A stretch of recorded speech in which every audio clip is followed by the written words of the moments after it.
Today's video is a special one because it's all about you. Yes, our brilliant community of subscribers and viewers. You've been asking questions around Microsoft Planner and also how better you can manage tasks and report on them using those tools. Well, the great news is today we're going to be covering those questions and we're going to be looking at particular topics such as how to export data from Microsoft Planner, closer integration with other apps, and also getting views and reports across different tasks in Planner as well. So we hope you'll be able to take away today a better understanding of how best to manage your tasks using Microsoft Planner. And as always, if you like this video, please do hit that like button, but also not forgetting, hit on the subscribe button to find more great content like this and to be part of our growing community.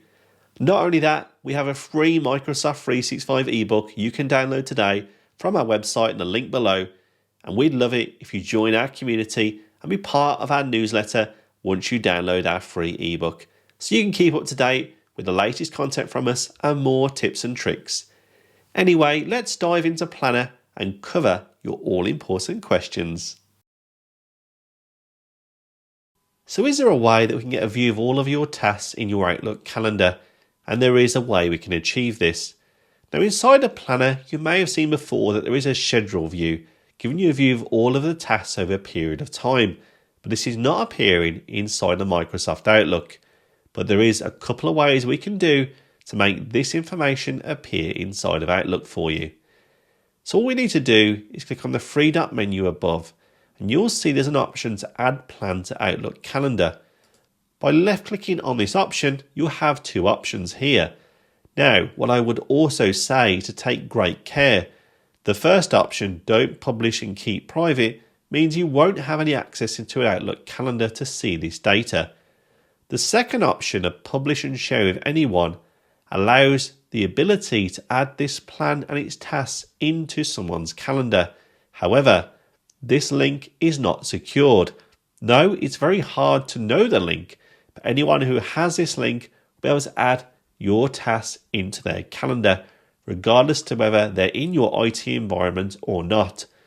So take great care when you consider this, because there are drawbacks such as security to consider.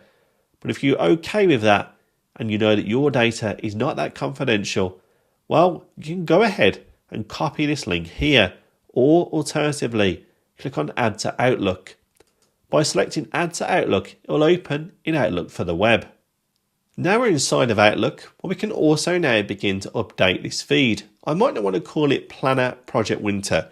Instead, I'm going to overtype that and put Project Winter Tasks. I can also give it a color-coded icon and set it here to add to any of my calendar buckets, such as my other calendars. When I then click on Import, it will import this into my Outlook calendar view. It will also sync to my desktop later as well. So in here, well, I can see my calendar view, but I can also now see all of these red appointments appearing inside of my calendar. I can left click into them. I can also have the ability to open this task directly in Planner, but it gives me information about when that task is due and at what date I need to work on it. This is very powerful, but I know what you're thinking.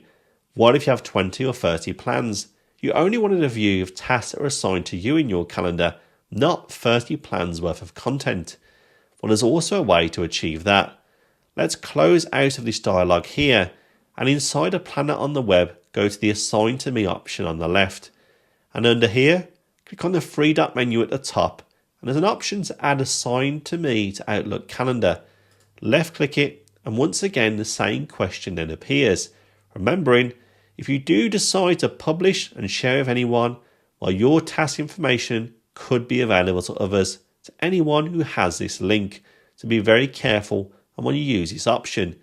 Assuming you're okay with that, we can go ahead and either copy the link or add it into Outlook from here. Once again, reopening Outlook on the web, I can update this to Assign to Me, and I can also make a change to the color-coded icons and begin to import that task into Outlook. With that done, let's close this dialog down. And we now see all of the tasks that have been assigned to me appearing on my Outlook calendar. Here is one that's due on Friday. I can left click in and I can see this has been assigned to me, once again with a quick link to get straight back to that task inside of Planner. And also, as you can see here, I'm using Outlook for desktop. I'm using a new version of Outlook. That change has synced through to my Outlook, and I now see both of those calendars appearing on my calendar view. And of course, I can uncheck them so I can remove them from my view or simply re-add them under my other calendars. That's a way there you can use to bring your calendar information and sync it into Planner to give you a view of all of your tasks across all of your plans. So can we export data from Microsoft Planner? And we can indeed do that. But you may be wondering, well, why would we ever need to export data? And that could be because you're working with a third party who doesn't have access to your plan, or one of your colleagues as well. Because remembering that when we give access to content inside a planner, we could also give access to additional resources such as files and conversations that are also stored in the team to which the plan is associated. So if you want to take an export of data from Planner, all we need to do is open up your plan. And here I am inside a planner on the web. When you're in your plan, you can go up to the three-dot menu next to your options for charts and schedule, then go down and select Export Plan to Excel. It'll then begin downloading a copy of your plan data. With your data downloaded, well, you can also then convert your data into a table in Excel. Just go to Insert and select Table, and also select that your table has headers. And now you have your table in this format, meaning you can now work with this by filtering particular priorities, assignment, and so forth. You can even take this data and bring it into tools like Power BI to build further reporting on top of the data you've exported from Microsoft Planner. That's a great way you can export data from Planner and work with it in ways that you just couldn't before. Why don't we take a short break and I can let you know a little bit more about what we can do for you, because at Your 365 Coach, we're all about empowering how you and your team work, turning you into productivity superstars. So whether you're struggling in Copilot, Microsoft Teams, SharePoint or more, we've got the answers for you. Check out our website below and you can get access to on-demand learning courses as well as individual time with myself and also with your wider team to help you with the problems that you have, and we can guide you through to find the appropriate solutions and give you the skills that you need. And whilst you're there, why not download our free Microsoft 365 ebook? It's one click away to help you get the most from Microsoft 365 that you can download today. But how can you also have a single view of all of your tasks across Microsoft Planner? Because as you become part of more plans, well, you're going to get more tasks.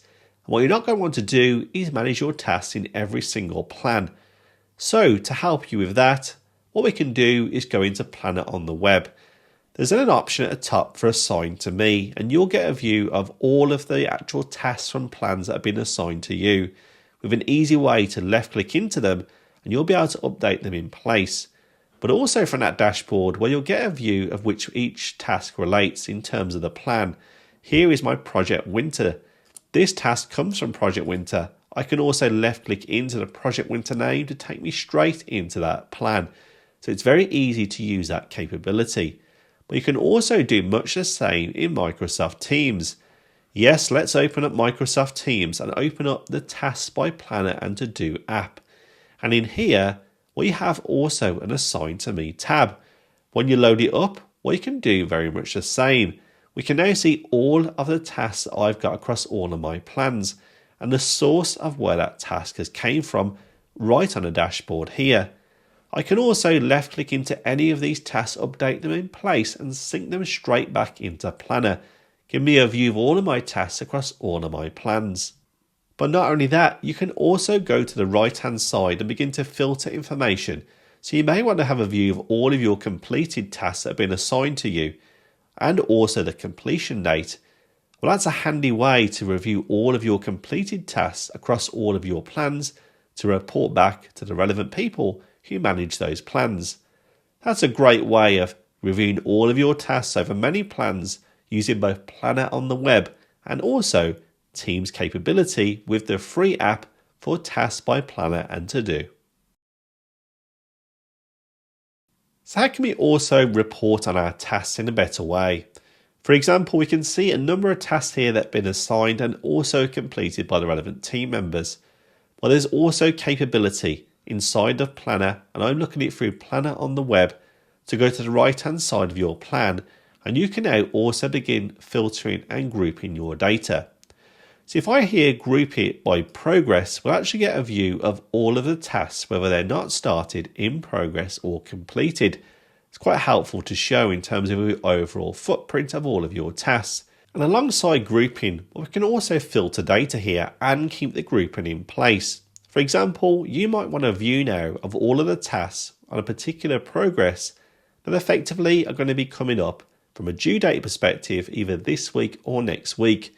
So in our filter, we can left click into it and we can check the due dates. I'll mark it for this week and next week, and I can see now a view across all of my tasks in the plan, which ones have not been started and also which ones have been completed, which update based upon the due dates and the status as they move through. Not only that, under the group by, we can also group by due dates to make it even easier here, and once again use the filters to further refine that information inside of Planner's dashboards to give you better control over all of your tasks inside a Microsoft Planner. And these are a way that we can track tasks that have been delegated to others. That's quite challenging in Planner because there's no ability to give someone a task who effectively wouldn't need access to the plan. But there is a way we can use labels to track that, so you can easily manage tasks that have been delegated and also understand where delegation has occurred. So to do that, let's go ahead and open up a task that's been allocated to Megan initially. Megan is now going to delegate it to someone in her team. So how can we track that? Well, we can add a label into this task, and it then provides a full list, as we can see here, of different color-coded labels. We can select one of these, click on the pencil icon, and overtype the edit label to the appropriate name, such as delegated task. With that done, just left click and it will now apply into that task. We'll go ahead and close it and see it's been delegated. Now how also it could possibly help, well, is adding a comment into the actual task to note who's picked it up in Megan's team and the reason why. But alongside that, you and your team will also need to understand who's been allocated what and where. While using that new label, we can also, through Planner's dashboard capability, go into the filter on the right hand side, open up the label, select delegated task and get a view of all tasks that have been delegated for easy access for you to pick up and check out what's going on with those tasks. So using the power of labels, we have the ability to mark where tasks are delegated and manage them accordingly. And that wraps up a view of all of those areas you can use today to better manage your tasks in Microsoft Planner and become even more productive. And our channel thrives on your engagement. So we'd love to know your questions on any of our topics that we share on the channel. Just head to the comments and ask your questions, and you never know, we may even be able to consider them in a future video as well. If you did like this video, we'd love it. Hit that like button and don't forget to hit that subscribe button to find more great content like this as well. And also we'd love it if you go and download our free Microsoft 365 ebook by the link below. And then also you can benefit from our newsletter sharing the latest tips and tricks in Microsoft 365 that we send every week to all of our productivity superstars. And other than that, well, I'll be seeing you in the next one.